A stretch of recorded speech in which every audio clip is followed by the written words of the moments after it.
Hola, ya voy para allá. Pincho, Juan Manuel, ahora mismo te admito, te voy a presentar.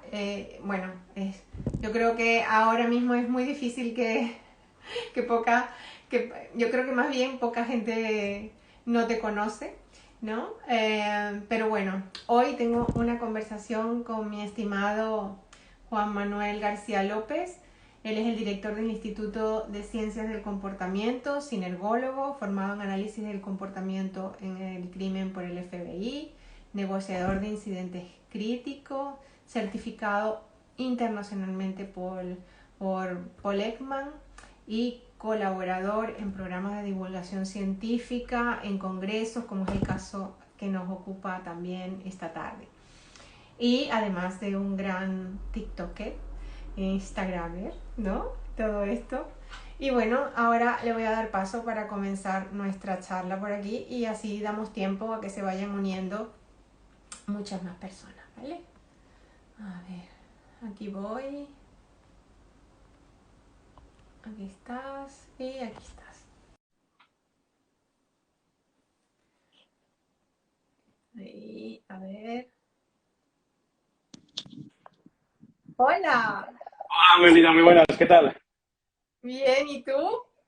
Pues muy bien, aquí esperando echar un poquito de rato contigo hablando.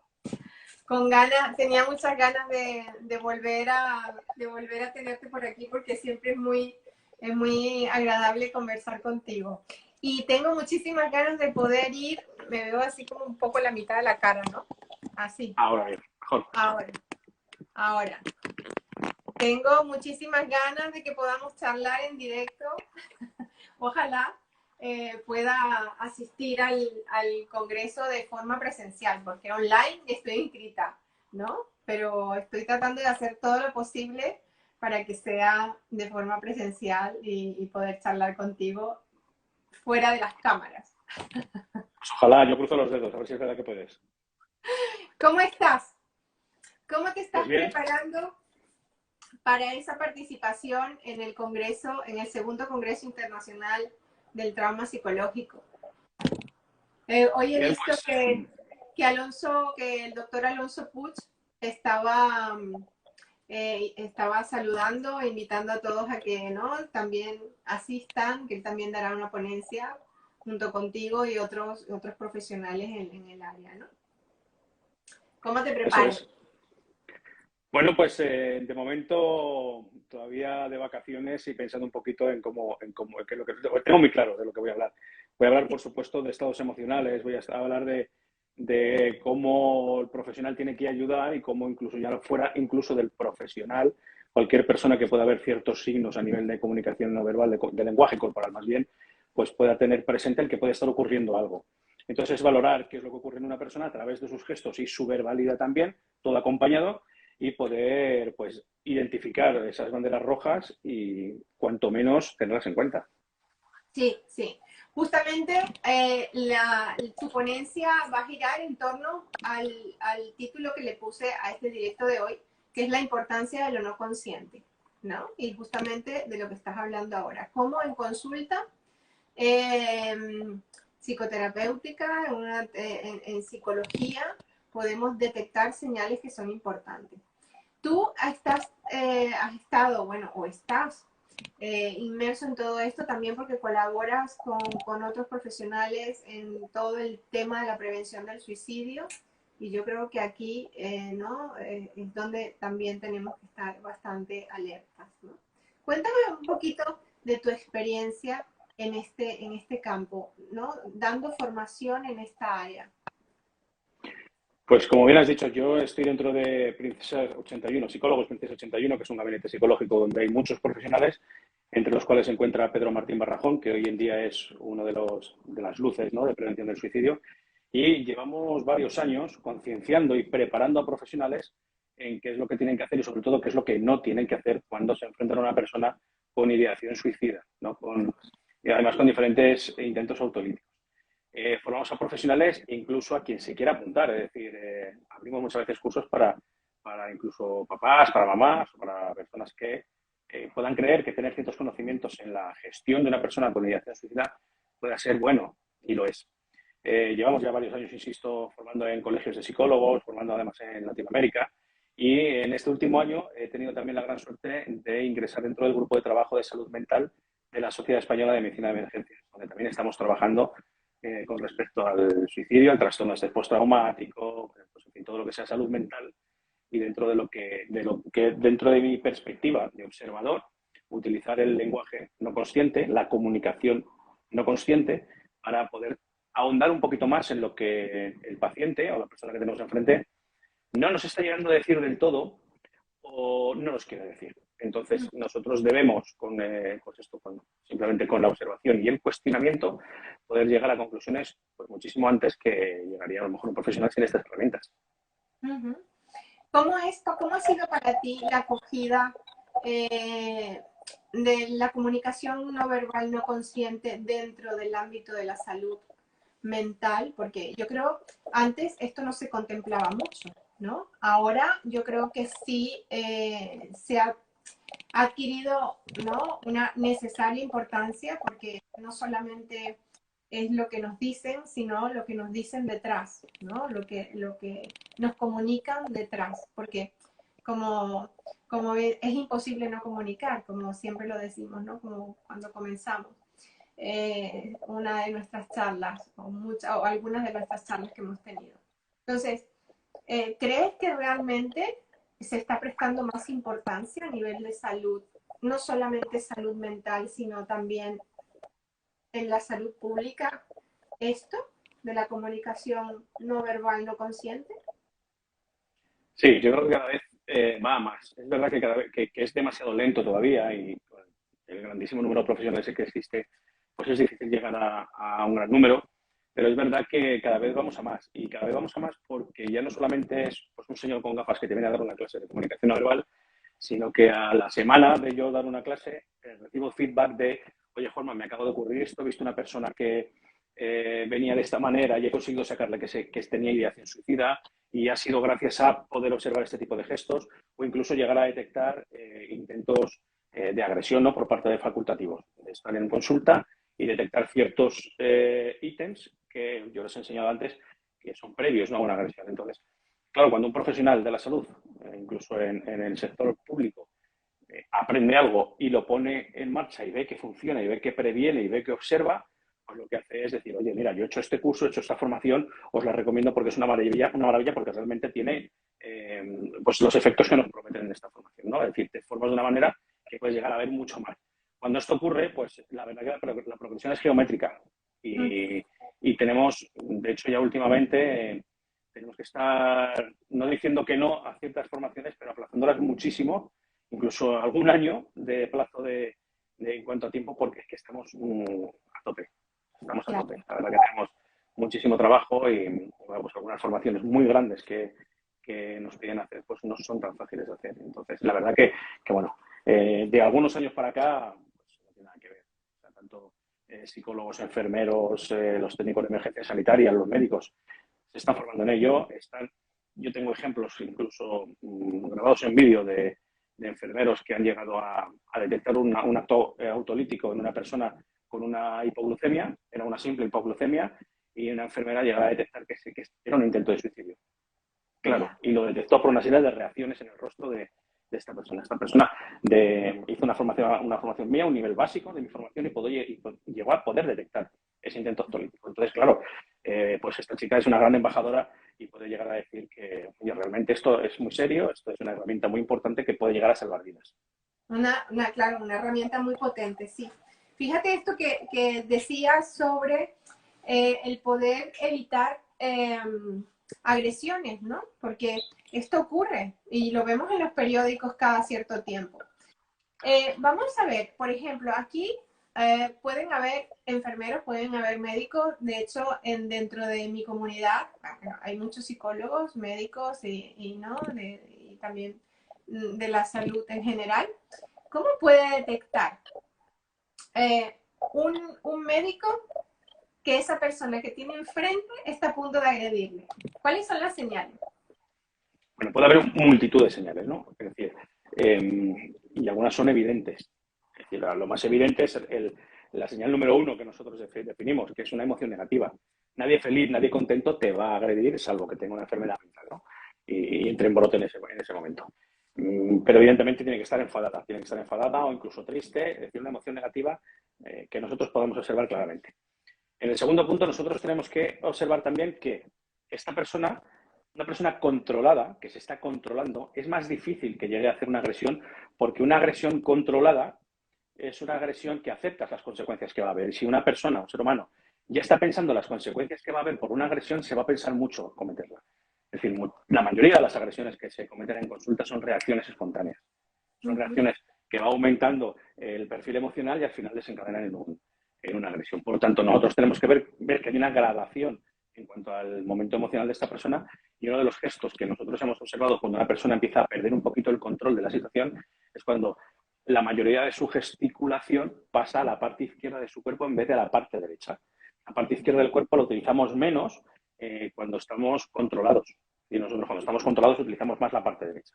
Entonces, si observamos ya una persona que está enfadada y además está generando más gestos con la parte izquierda del rostro, del cuerpo, como mover más la mano, mover más el brazo, ya podemos ver que está ocurriendo algo. Y si encima esta persona lo que hace es aumentar su tamaño, cuando digo aumentar su tamaño, por ejemplo, elevar la barbilla, sacar pecho, expandir los brazos o expandir las piernas, es lo que hace cualquier ser vivo, o la mayoría de los seres vivos, ya puedan ser reptiles, mamíferos, aves, lo que hacen es cuando van a atacar o van a defenderse, lo que hacen es ocupar más espacio y se hacen más grandes. Entonces, si juntamos esas tres señales, tenemos una persona que está enfadada, que está perdiendo el control y además en modo alfa que en el ser humano también le llamamos el deseo de actuar. Es decir, enfadada, fuera de control y queriendo actuar. Si vemos esas tres señales juntas, yo podría aseguraros un 90% de posibilidades de que haya una agresión. De que en cualquier momento puede haber una agresión. ¿Eso es lo que llamas el fuego? Sí, esto último es lo que antiguamente llamaba el fuego. Ahora le llamo simplemente lo que es la expansión corporal, sí. Sí. Pero sí es eso, básicamente es eso. Yo me acuerdo de algunos vídeos que pusiste en formaciones, ¿no? Que donde se ve esta, ¿no? Cómo se sepa, es como ponerse como un pavo real, ¿no? Sí. Sí. Exactamente. La verdad que es impresionante. Imagínate que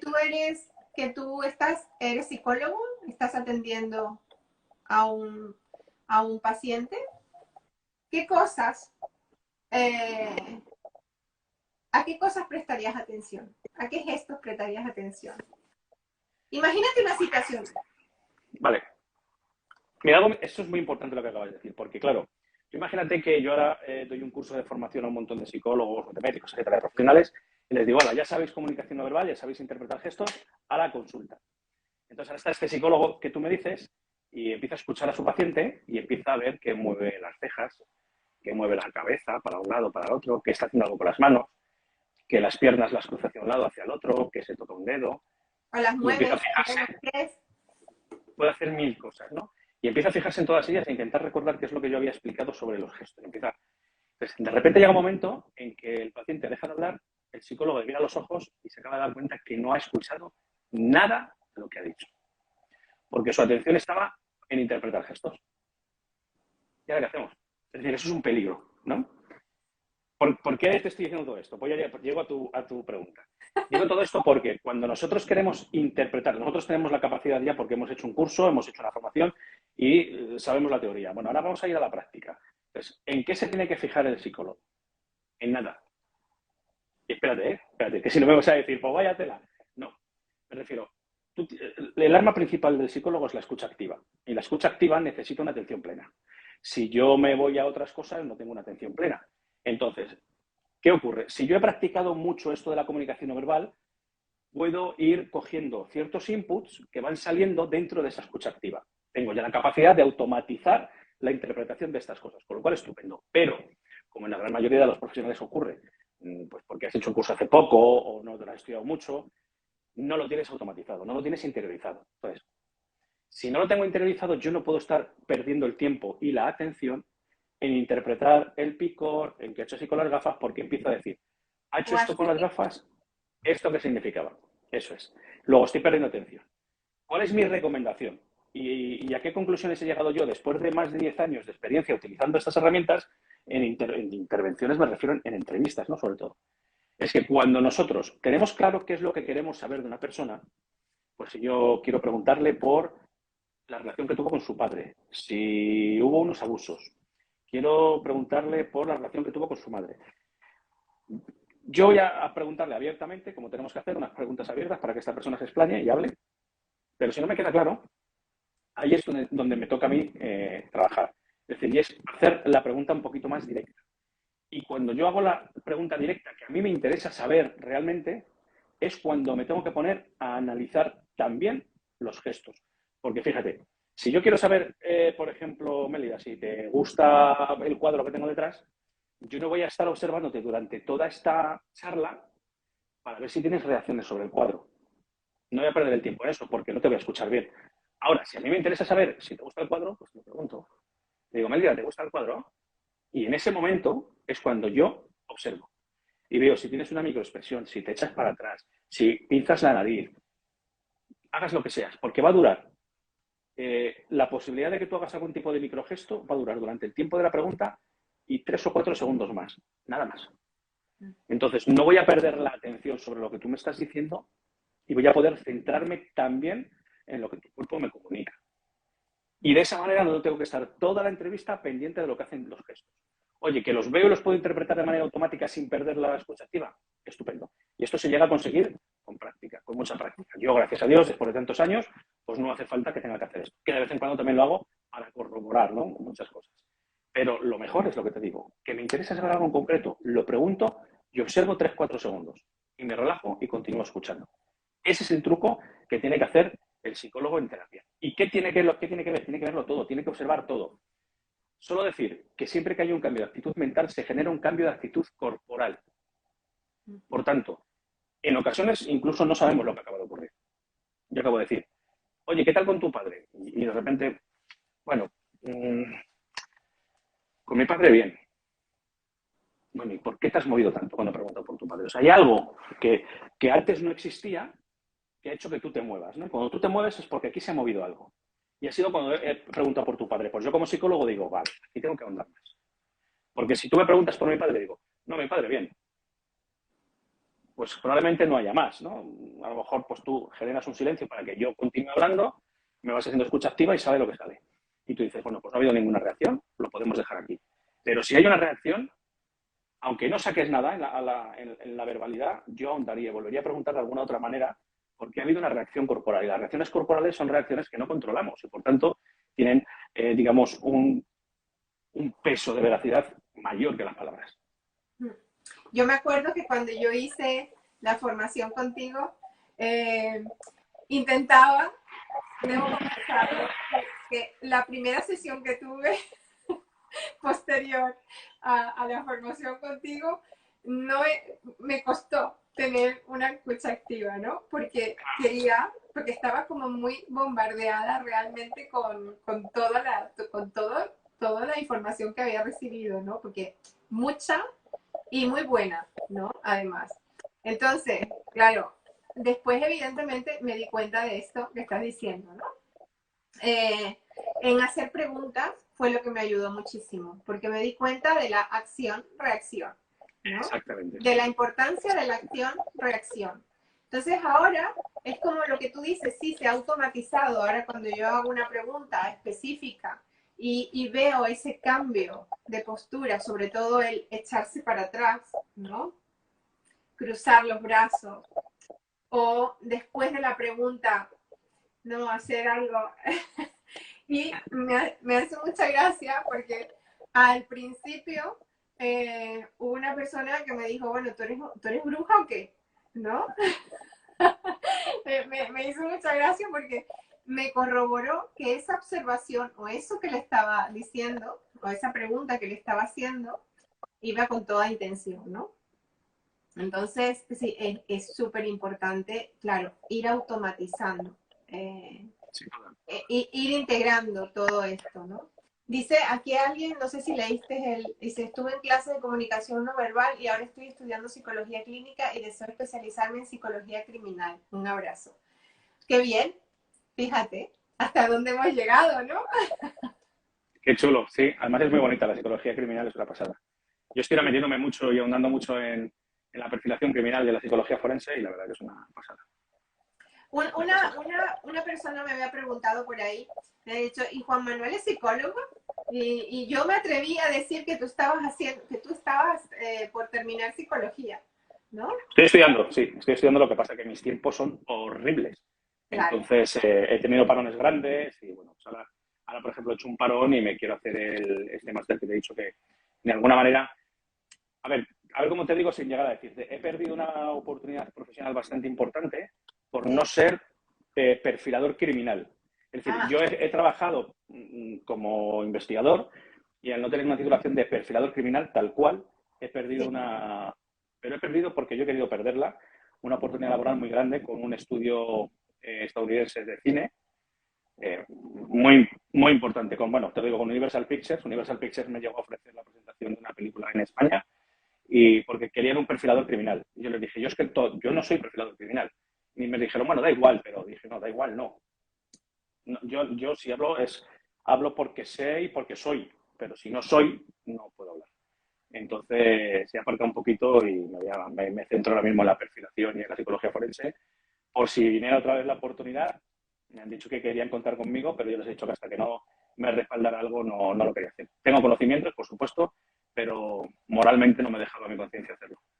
Bueno, pero es que una de las cosas que te caracteriza, y no es porque yo te tenga mucho aprecio, es que tú eres muy honesto. Entonces, Procuro serlo, ¿no? Sí, bueno. procuro serlo, procuro serlo. El serlo la mayoría de las veces ya nos hace, porque también somos humanos, ¿no? Sí. Así que bueno, fíjate, y yo creo que realmente por aquí, déjame ver, creo que había, no sé si había una pregunta, por aquí tengo una compañera, que es, bueno, ella es psiquiatra, ¿no? Astrocito activo, y es, bueno, yo me imagino que si tiene alguna pregunta, que la pase, porque ella tiene mucho contacto también, ¿no? Aparte de todos los psicólogos por aquí que vayan pasando preguntas que puedan ser interesantes para el directo y después que los demás lo vayan viendo. Bueno, sí me gustaría recordar que tú vas a estar el día 2, ¿no? El domingo El día 2, día eso 2. es. Que tu ponencia va a estar basada en la importancia de lo no consciente, que te estás preparando actualmente esa ponencia porque está full, ¿no? Pero que ya tienes perfilado más o menos por dónde van a ir los tiros, ¿no? Sí, Entonces, sí. ¿puedes dar una pincelada me refiero, cómo más o menos tienes pensado estructurarlo? Bueno, principalmente es algo que hago siempre y es, primero quiero sentar las bases de lo que es el lenguaje corporal, de lo que es la comunicación no verbal, de por qué es tan importante, ¿no? Y de cómo funciona el cerebro para poder saber un poco por qué gesticulamos de una manera, por qué gesticulamos de otra. De una manera muy rápida, dejarlo claro. Sí. Después, lo que me quiero centrar sobre todo en el rostro, porque es, primero, una de las zonas más ricas en movimientos, sobre todo cuando no queremos que los haya. Es la parte donde más los hay, nos juega unas malas pasadas enormes. Y me quiero centrar en qué es lo que puede observar un profesional, un psicólogo o un psiquiatra en consulta, cuando su paciente no es colaborativo. Y cuando digo no es colaborativo, no es que es que no quiera comunicar, sino que en ocasiones no sepa comunicar. Y no sepa cómo decir que se encuentra mal o en fin, o esté muy cerrado pues porque tenga ideación suicida o esté bajo una enfermedad mental o un trastorno de la personalidad. Pero lo que yo quiero es que el profesional adquiera una serie de inputs pequeñitos, pues en movimientos de ojos, movimientos de cejas, movimientos de cabeza, movimientos de labios, y microexpresiones y micropicores, que puedan hacerle intuir de inicio que hay algo que no está contando el paciente. Y simplemente con ese gesto, que además va a ser algo como muy global, no hace falta saber específicamente qué significa ese gesto, sino en el momento que observe algo, diga, ostras, aquí me tengo que centrar. Voy a dirigir el cuestionamiento, las preguntas, en ese sentido donde ha podido observar la reacción cuando el profesional ha hecho una pregunta. Y por poner algo que nos puedan entender todos, ¿no? Si yo pregunto sobre 3 personas de tu familia y en una de ellas has cambiado tu postura en la silla, Ya no me acuerdo cuál era la postura de la silla, pero te voy a preguntar en esta, porque aquí has reaccionado a nivel corporal. Las otras dos para luego más tarde. No digo que las olvidemos, pero sí me voy a centrar más aquí. Y una vez que nos centramos, pues vamos a empezar a hablar y vamos a ver qué ocurre con tus cejas cuando hablas de esta persona, qué ocurre con tus microexpresiones cuando te propongo que me hables de ciertos momentos u otros. Entonces, todo esto te va a dar al profesional un montón de información, incluso a pesar de que el paciente te pueda decir nunca ha ocurrido nada, o yo estoy bien, o mi relación es muy buena, que pueda detectar microexpresiones que digan todo lo contrario, ¿no? Y movimientos que digan todo lo contrario. Y yo no hablo aquí de detección de la mentira porque no creo en la detección de la mentira, pero sí en las incongruencias y en el ocultamiento.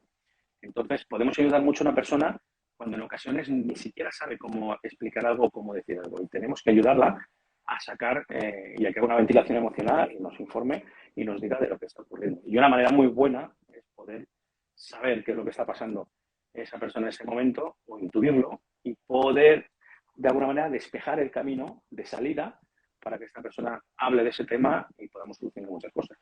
Uh -huh. Fíjate una cosa, aquí dice Andy, en la técnica QPR, al preguntar sobre ideas suicidas, ¿a qué señales no verbales deberíamos prestar especial atención?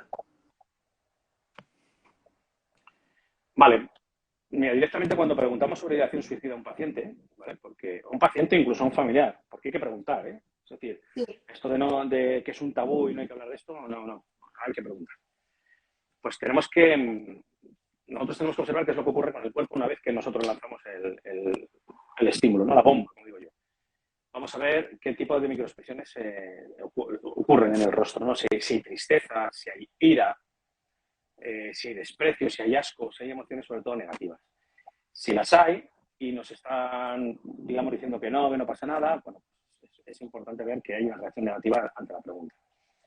Ver si hay elementos de huida, ver que su cuerpo pues empieza a orientarse hacia la salida porque no quieren hablar del tema, su posición en la silla es hacia atrás y hacia la izquierda porque es una forma de huir también.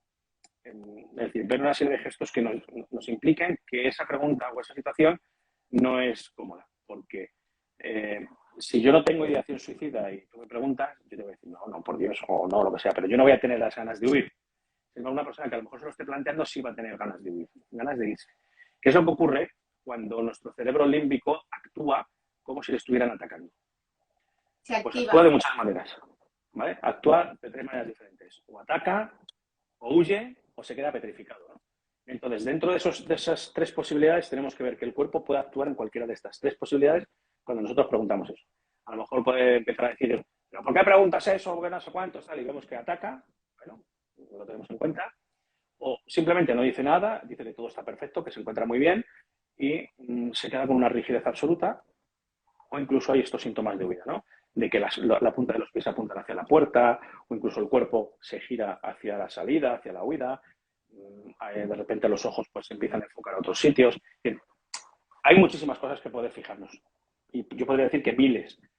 Pero en consecuencia y al final van a ser todas vinculadas a las tres reacciones límbicas que tiene el cerebro para luchar, para huir o para quedarse quieto. Claro. Fíjate, ella hablaba de técnica QPR. Para los que no lo saben, ¿cuál es la técnica QPR? ¿Me lo preguntas a mí? Sí. Pues no lo sé, ahora mismo no caigo. ¿Cuál es la técnica? Aquí decía en la técnica, bueno, ella, yo pensaba, porque pensaba que te conocía, yo decía QPR, sí, en la técnica QPR al preguntar sobre ideas suicidas, claro. Yo pensaba que ya habías sacado algo nuevo y yo también quería enterarme. No. Por favor, Andy, si estás por ahí, Sí, diga cuál es. Explícanos cuál es la técnica QPR. Y otra cosa, hay una cosa muy importante que cuando lo que me encuentro habitualmente, quizás a lo mejor a ti te pasa, es que cuando hablas de comunicación no verbal no consciente, las personas lo asocian a detectar mentiras. Sí, absolutamente, siempre. ¿No? Y eso es un mito, realmente. Tú Sí. has dicho algo muy importante anteriormente. Yo no creo en la detección de mentiras, creo en la incongruencia, ¿no? Yo he hecho mucha formación en detección de la mentira y cuando digo muchas te digo que a lo mejor he hecho más de 8 cursos de detección de la mentira y ninguno me ha servido para detectar mentiras. Ninguno. Todos han sido un poquito estafas o fraudes para que la gente vaya a un curso. Porque claro, yo te prometo que vas a detectar mentiras dentro de un curso de 4 horas y tú pagas y vas, por si acaso, ¿no? Pero Claro, no es así. Lo que te suelen ofrecer ciertos profesionales o pseudo profesionales de todo esto simplemente es un curso reducido y muy resumido de microexpresiones en el rostro. Y eso no es una detección de la mentira. Primero porque hay evidencia científica que nos habla ya de que es más fácil detectar mentiras en la verbalidad que en la parte no verbal. No hay evidencia científica que nos diga que un gesto significa que una persona está mintiendo. Como tal, no lo hay. Entonces, cuando la ciencia te dice que no lo hay, pues no podemos creer en detección de las mentiras. Luego hay muchas técnicas, pero no son definitivas. Es como digo yo, hay técnicas que te dicen que pueden detectar un 80% de mentiras. ¿No? Bueno, 80%. Imagínate que yo te ofrezco un medicamento que te va a curar en un 80%, pero hay un 20% de posibilidades de matarte. ¿Te lo tomarías? Seguramente no. O de otra manera, puedo meter a 8 personas a la cárcel, pero 20, o sea, perdona, pero 2 de cada 10, ¿no? 2 van a ser inocentes y van a ir a la cárcel. No es fiable, no es nada fiable. claro. Entonces, sí podemos irnos a las incongruencias, pero las incongruencias no tienen por qué vincularse con las mentiras. Una incongruencia simplemente es que lo que tú estás diciendo es contrario a lo que dice tu cuerpo, por muchas cosas. Incluso porque ni siquiera tú mismo sabes realmente lo que te ocurre. Y tu cuerpo sí, porque tu cuerpo sí lo sabe Claro. y lo transmite muchísimo antes, pero yo puedo estar diciéndote algo pues porque a lo mejor te lo quiero decir más tarde y entonces estoy ahora disimulando, pero yo no voy a detectar la mentira. Porque de la misma manera que tú dices la verdad y tú generas una serie de gestos cuando dices la verdad, puedo utilizar yo los mismos gestos para mentir. Exactamente los mismos. Vale. Fíjate, antes de continuar con lo de la mentira, porque te quería comentar algo que vi en una red social, dice, Andy dice, es una técnica, la técnica QPR es una técnica para establecer diálogo y proporcionar apoyo a una persona en riesgo de suicidio. QPR son siglas en inglés, pero en español significa, sí, preguntar, persuadir. Sí, sí, exacto. Lo que viene siendo un poco de comunicación estratégica, ¿no? Sí, exacto. Más o menos. Sí, sí, sí. Vale. Gracias, Andy. Dice por aquí apoyo profesional y referir a las instituciones o profesionales pertinentes. Sí, exactamente. Sí, sí, sí, sí. Sí, claro, con en las siglas en inglés. Vale. Muy bien. El otro día te iba a enviar, ¿no? Siguiendo con esto de la mentira, te iba a enviar en alguna red social, salió un vídeo de una chica bueno, que decía que era experta en comunicación no verbal, no consciente, y hablaba justamente sobre eso, sobre el detectar mentiras. Entonces, yo cuando la veía, entonces explicaba que en la nariz pues cambiaba la temperatura y entonces estaba comprobado científicamente que eso, ¿no? Y un discurso un poco inverosímil, ¿no? Entonces dije, se lo voy a mandar, Mira, se no, lo voy pero a mandar hay a una Juan cosa que es Manuel. cierta. Hay unos estudios científicos que de hace ya tiempo que sí es verdad que constataron que cuando una persona mentía, la temperatura de la nariz bajaba, Uh -huh. pero nada más. O sea, quiero decir, vale, pues, pero ¿y yo cómo detecto que te baja a ti la temperatura de la nariz? No. A eso, Otra cosa a eso fuera que iba. exactamente, entonces, quiero decir, es que es algo muy flojito para detectarla, de verdad, es que y luego, vale, la temperatura de mi nariz baja, pero ¿y si estoy en mi casa con la calefacción y salgo fuera y hace 20 grados menos? ¿De qué manera tú puedes medir? Si no es tan sencillo, no es tan fácil. Claro. Eh, y Me aparte, parece que es una visión muy reduccionista de algo tan importante y además que cómo hay el empeño, ¿no? De muchísimas personas en esto, en detectar una mentira cuando hay muchísimas cosas que son más importantes, ¿no? Para tener en cuenta realmente. Es decir, mejorar la forma en que me relaciono, por ejemplo, con el otro. Porque cuando yo me relaciono contigo, y yo veo una serie de gestos, o sea, si yo he hecho esta formación en comunicación no verbal y me da una información, eso también me faculta para relacionarme mejor con el otro. Porque quizás lo que yo estoy diciendo va, bueno, quizás no, lo que yo estoy diciendo va a impactar en el otro. Y la respuesta del otro me va a dar una información que para mí es muy valiosa para redirigir, ¿no? De alguna manera, el discurso, la narrativa, para poder acercarme a ti. Se podría pensar en este sentido, ¿es manipulación? ¿Es una forma de seducción? No sé, pero Pero esto es un poco, Amelia, como el que hace un curso de oratoria. sí. Y bueno, pues una persona que habla bien es una persona que seduce, es una persona que aumenta su autenticidad, una persona que aumenta su luz, de alguna manera. Pues esto es muy parecido. Como muy bien has dicho, el utilizar el lenguaje corporal y la comunicación no verbal realmente se hace para mejorar la comunicación. Porque mejorando la comunicación lo mejoras todo. Mejoras tu persuasión, mejoras tu seducción, mejoras las relaciones con las personas, mejoras el impacto personal, mejoras el liderazgo, mejoras todo. Cuando tú mejoras tu comunicación, eres más creíble, eres más auténtico. Y cuando eres más auténtico, generas más credibilidad y generas confianza. Y cuando generas confianza, al final lo haces, o sea, llegas a todo. Te compran, te fían hasta sus seres queridos, porque eres confiable. Entonces, como bien has dicho, el saber comunicación no verbal o las respuestas corporales que puede tener una persona hace que en tiempo real tú puedas modificar tu estrategia comunicativa. Tú estás hablando de algo y ves que a alguien no le está gustando y se está cerrando, pues doy un paso atrás y se lo planteo de otra manera, tocando otros temas o incluso evadiéndome de esa conversación anterior. ¿Podemos llegar a manipular con esto? Si mi intención es manipular y tengo estrategias de manipulación, sí, pero no porque esto sea para manipular. Un cuchillo jamonero, el cuchillo jamonero puede utilizarlo para cortar jamón o para asesinar personas. Claro. Ya es el uso que tenga cada uno para hacerlo. Desde luego, una persona con conocimientos de comunicación no verbal grandes y con una capacidad de comunicación normal o alta, tiene una capacidad de persuasión muy, muy grande. Muy importante. Claro, hay una cosa que también es importante dentro bueno, de nuestro trabajo, ¿no? Y es a la hora de generar el vínculo terapéutico. ¿Cómo la comunicación no verbal, ¿no? Bueno, ya has respondido parte de esto. ¿Cómo la comunicación no verbal puede ayudar a que se genere un buen vínculo terapéutico? Es decir, ¿qué cosas podría ayudar al profesional para que la otra persona sienta eso? Se sienta, como tú decías, se sienta confiado. Bueno, al final es el rapport. Es decir, al final genera el rapport, ¿no? Y para generar este rapport o esta conexión, hay algo que yo le llamo, pero le llamo yo. O sea, esto no tiene ni evidencia científica ni hay nada. Es algo mío propio particular. Yo le llamo la empatía corporal.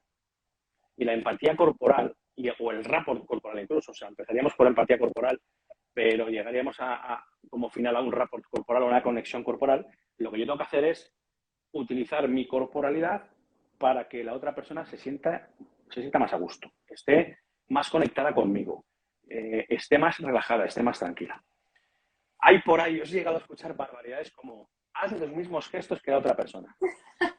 Sí. Por favor, no hagáis eso, que nadie haga eso. ¿Te imaginas? Yo sí, claro, es que si yo estoy en terapia, me rasco la nariz y de repente mi psicólogo se rasca la nariz, me rasco la ceja y veo a mi psicólogo se rasca la ceja, digo, este señor es un poco raro, yo me voy de aquí. Entonces, otra cosa es que nosotros generemos esa conexión. ¿Cómo podemos generar esa conexión? Pues mira, cuando estamos haciendo escucha activa, trabajando mucho los parpadeos emocionales, porque los parpadeos emocionales hacen que las neuronas espejo del paciente detecten que para nosotros a nivel emocional es importante lo que estamos escuchando. Luego, cuando alguien detecta que lo que está contando es importante también para el terapeuta, hace que haya mayor conexión con él. Podemos generar posturas de acercamiento, como mover la cabeza un poquito hacia la derecha y ofrecer más la parte izquierda del rostro. Como torcer la cabeza hacia el mismo lado donde tenga torcida la cabeza el paciente, es decir, ladeada, hacia el mismo sitio. Pequeños detalles que al final hace que las neuronas espejo del paciente se activen de tal manera que la información que le dan al paciente es, oye, aquí hay buen ambiente, esta persona es confiable, ábrete, ¿no? Simplemente eso. Claro, fíjate. Pero bueno, son detallitos, ¿no? Son detallitos Pero que que... marca la diferencia, te lo aseguro. Sí, sí, sí, desde luego que sí, desde luego que sí. Bueno, Pincho, yo estoy encantada de estar contigo aquí y de estar hablando, pero me gustaría a ver si es posible que si las personas que están conectadas se pueden animar y hacer algunas preguntas, ¿no? Bueno, sean psicólogos o no sean psicólogos, ¿no? Se animan a hacerte unas preguntas o no sé si tú te atreves, si te atreves, solamente lo propongo, a que una persona se pueda unir y hacerte una pregunta en directo. ¿Te parece bien? Sí, no hay ningún problema. ¿Sí? Bueno, si alguien se anima y quiere hacerle una pregunta sobre el tema que estamos trabajando, sobre el tema que estamos tratando hoy, que bueno, que solicite unirse y haga la intervención en directo y le haga una pregunta a Juan Manuel. Y si le da vergüenza o miedo, que lo puede dejar escrito también. Ah, exacto. Y si le da vergüenza o miedo, que lo puede dejar escrito también. Exacto. A ver, ¿alguien se anima o no? Hay 82 personas aquí conectadas y no creo que, a ver, déjame ver si hay alguna por aquí. Yo no sé si hay 4 personas, pero yo no sé si lo hicieron por, vamos a ver. Esto lo hago poco, pero bueno. Yo no lo he hecho nunca, pero la verdad que está bien. Sí, sí. A ver, nuestra actitud ante alguien agresivo. Nuestra actitud ante alguien agresivo. Mercedes, ¿qué quieres decir con eso? A ver, ¿alguien se quiere unir y hacerle una pregunta en directo a... Son tímidos, ¿eh? ¿A que sí? Tenemos Bueno, es a... normal, ¿eh? Es entendible, es entendible. Sí, sí, sí. Bueno, pues la actitud ante alguien agresivo. ¿Qué quieres decir? A ver, Mercedes, nuestra actitud ante alguien agresivo. ¿Cómo debe ser nuestra actitud ante alguien agresivo? Ah, mira, aquí está. Aquí se une Lourdes. A ver, vamos a ver si que mandó la solicitud. Que lo podemos hacer a 3. Nos mandó la solicitud, pero no se ha unido, no se puede. A ver, por ahí se quedó. ¿Qué tenés que hacer? Es decir, ¿qué tenemos que transmitir para parecer agresivos? Roberto, en pantalla, si quieres hacerle una pregunta a Juan Manuel en directo, envía una solicitud para unirte y se lo haces en directo aquí con nosotros. ¿Vale? A ver. Ah, ¿cómo no perder el control ante una manipulación? Ah, bueno, aquí está. Hola. Bueno, Hola, profe. bueno, ¿quién se ha unido? Muy buenas, ¿qué tal? Yo no quiero hacerle ninguna pregunta, pero quiero aprovechar para decirle a todo el mundo que haga el curso de comunicación no verbal no consciente. Si se atreve. Bueno, pues claro, es que con embajadoras como ella sí da gusto. Bueno, Madre mía. Brutal. aquí estamos dos que van a decir que nos has comprado, Pincho. No, no, Sí, no, no, no. te digo. Luego me haces bizum, ¿vale? Más, más, más, Pero más bueno, besitos, cuídate mucho. publicidad. Y tú. Chao. Chao. Qué bueno. Bueno, qué sorpresa. Sí, sí, sí. Me va a hacer Bueno, gracia porque van a decir que nos pagas por hacerte publicidad. No, pero realmente yo creo, bueno, yo invito a todas las personas bueno, en este congreso y en las formaciones que haces tú, ¿no? Que participen, porque yo creo que la forma como lo haces, cómo enseñas, cómo transmites, es fantástica y los conocimientos que te llevas, bueno, en este caso yo personalmente le puedo decir que me he llevado son sumamente potentes, ¿no? Y que perfectamente se pueden poner en práctica, ¿no?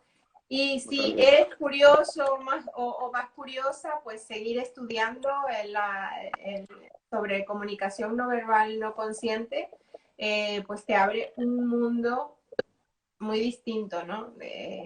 No para detectar mentiras, ni para saber si el otro yo le gusto nada más, o si gusto, o si no gusto, no, sino para relacionarme mejor, incluso, ¿no? Por aquí dice, ¿cómo se hacen tus cursos, Pincho? Bueno, ¿Dónde pueden entrar? Porque aquí dicen, sí, ¿dónde puedo entrar? Instagram, en mi vídeo de Instagram o de TikTok, pues hay un enlace donde van a la típica página donde pones un montón de cursos o de otras redes sociales, pues allí hay cierta publicidad donde te dice los cursos que están activos ahora mismo y donde pueden apuntarse, incluso, bueno, pues verlos, ¿no? Y bueno, yo recomiendo sobre todo al que tenga dudas, recomiendo que accedan a un canal de Telegram que tenemos, que solo somos 16.400 personas en el canal de Telegram. Solamente. Y bueno, hay mucha gente que ha hecho los cursos, ha hecho las formaciones, y lo mejor es preguntarles a ellos. Pues yo, evidentemente, os voy a hablar bien de mis formaciones, pero lo mejor es que la gente lo compruebe con los alumnos, que, bueno, que para eso están y para eso está también el grupo y cotejen y valoren y que cada uno tome la decisión sin problema. Sí, bueno, yo creo que quejas de tu curso no debes tener, ¿no? No, yo hasta el momento el feedback que llevo en los últimos, te voy a decir, 8 años, que es cuando más a tope estoy con las formaciones, siempre ha sido muy bueno. Bueno, yo fui repetidora. Es verdad. Yo fui repetidora. No sé si es porque no me enteré al principio o es porque me gustó demasiado. Yo creo que es lo segundo. No, hay mucha gente que lo hace varias veces para sentar conocimientos. Sí, sí. Oye, pues tan respetable, sí. Sí. Y tengo algunos que lo han hecho bastantes veces. Y dice, pues lo he hecho ahora, pues dentro de 2 años lo vuelvo a hacer y así vuelvo a refrescar y no sé qué. Vale. Claro. Bueno, tú has ido cambiando términos, porque por ejemplo, yo recuerdo que el término de expego lo escuché en uno de los cursos, ¿no? Que hiciste, pero ya veo que has decidido cambiar el término.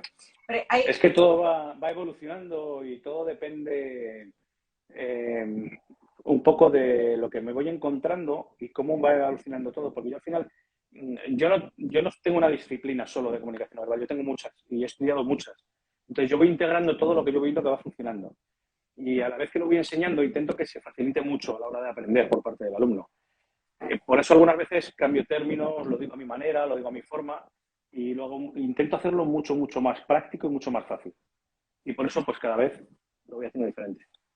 Fíjate, aquí dice Mercedes, hay diferentes cursos dependiendo de la profesión. Es decir, ¿es lo mismo este curso para un policía que para una cajera? Vale, cuando hago cursos genéricos y abiertos, tengo público de todo. O sea, puedo tener, como dice, una cajera, una ama de casa, un policía o un panadero. Entonces, lo diré de tal manera que a cada uno de ellos les sirva. Luego, tengo cursos más específicos, por ejemplo, yo soy profesor del CIFSE en Madrid, que es el Centro Integral de Formación de Seguridad y Emergencias, donde se forma la Policía Municipal de Madrid, los bomberos, el SAMUR. Entonces, yo, por ejemplo, hace poco di un curso de protección de personalidades, donde yo tenía que dar una formación de 5 horas de comunicación no verbal para los escoltas de personalidades. Entonces, claro, yo ahí afino mucho más si, aunque el gesto y la interpretación del gesto es la misma, pero el contexto es diferente, tienes que darte cuenta de que el policía no está solamente a una persona, sino a varias. Entonces, es una manera diferente de dar esa clase para un colectivo en concreto. Cuando es para todos los colectivos, se hace de una manera más general y les vale para todos, absolutamente para todos. Claro, como en el caso del Congreso, ¿no? En el caso del Congreso vas a ser más específico, ¿no? En el área ¿no? de psicológica, por decirlo así, como los profesionales de la psicología y la psiquiatría pueden, ¿no? Que pueden encontrar en sus pacientes, ¿no? Cómo detectar bueno, intentos o ideación suicida y todo este tipo de cosas, ¿no? O Eso es. cualquier otro malestar que puede estar sintiendo que no está siendo capaz la persona de poder manifestar. Era lo que estábamos conversando antes. Eso es. Bueno, Pincho, que bueno, que te pueden encontrar aquí en Instagram, te pueden encontrar en Telegram, te pueden encontrar todos a través de Ciencias del Comportamiento. En Facebook también estás. Sí, lo que pasa es que en Facebook estoy como JM Pincho. Ah, vale, vale. Entonces, en Facebook, JM Pincho, pero en Instagram, TikTok y Telegram, Ciencias del Comportamiento. ¿Vale? Y además, acordaros, todos los profesionales de la psicología y de la psiquiatría que estén interesados en ahondar bueno, en intervención sobre el suicidio. Por ejemplo, él tiene formación específica en este caso. Y bueno, muy importante, y es lo que nos ha traído esta tarde aquí, es que va a dar una ponencia el día 2 de octubre en el segundo Congreso Internacional del Trauma Psicológico, donde van a haber otros profesionales conocidos como, bueno, como el doctor Alonso Puig, como Manuel Hernández, bueno, y diferentes profesionales, Carmen Casas, que trabaja desde la sistémica, en fin, muchos profesionales muy buenos, todos juntos, aportando su granito de arena para entender un poco más todo lo que es el trauma psicológico y, ¿no? Y en tu caso, pues, cómo detectar, ¿no? Cómo acercarnos de manera más asertiva a las personas que tenemos enfrente, ¿no? Eso es, tal cual has dicho. Pincho, muchísimas gracias por estar, por aceptar la invitación. Sé que estás muy liado y bueno, qué decirte, ¿no? Para ti Muy siempre vuelvo, agradecida. Mérida, ya lo sabes. Sí, sí, sí. Pues un besito. Bueno, no sé si alguien quiere hacer alguna pregunta de último momento. Saludos a Uruguay, Argentina, Venezuela, que nos ha estado acompañando también por aquí, a todos los locales, por supuesto, porque veo que hay de muchos países. Estás muy internacional. Bastante, bastante. Bueno, Pincho, lo dicho, nadie se anima a hacer más preguntas, pues nosotros nos despedimos, dejaré el directo colgado si Instagram no hace ninguna cosa rara en el perfil y estará disponible también en mi canal de YouTube. Y bueno, ya yo te lo pasaré por si lo quieres colgar en algún sitio. Pues sí. Muchísimas gracias. Bueno, Te muchísimas abrazo. gracias. Abrazos. Hasta Abrazos a pronto. todos. Chao, chao.